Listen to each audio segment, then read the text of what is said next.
Nalagay dun sa ano ko. Oh, lagay mo na dun. Oh. Ano ngayon? Paano ngayon yan? May lisensya ka na. May lisensya na ako. Kawawa yung checkpoint. May lisensya na ako. Saan may checkpoint dito, hahantingin natin. Oh. Papakita ako sa kanila. Kahit hindi nila hinahanap, papakita ako. Titigil lang ako, paparada, maghahanap ako ng May pulis. makita ang pulis. Pag may nakita akong pulis, papakita ako.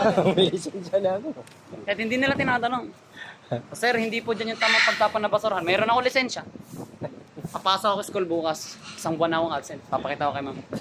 Ano na lisensya? Papalagpasin niya ako. Hindi na ako mag-exam. May lisensya ako. May lisensya kayo. Sige, ito 50k. Ito yung ano, mahiwagang ano niya. Oh, lagay mo na dyan. Yung lisensya ka? Oo. Wait lang, pawa ka. Lalagay ko na yung lisensya ko. Lagay ko yung lisensya ko. Ito, yung lisensya ko. Lagay ko lang. Uy, gagi. Muntik na matapon yung lisensya ko. Lisensya Ito, ko na. tutupiin ka ba yung lisensya ko? Oo, tupiin mo. Parang damit. Tupiin mo sa tatlo. Uy, baka maano yung lisensya ko. Yung lisensya ko. Ayan o. Yan. Yung lisensya ko. Gusto mo ipalaminate mo. Ano yun, yung lisensya ko? Palaminit Ano mo. yan?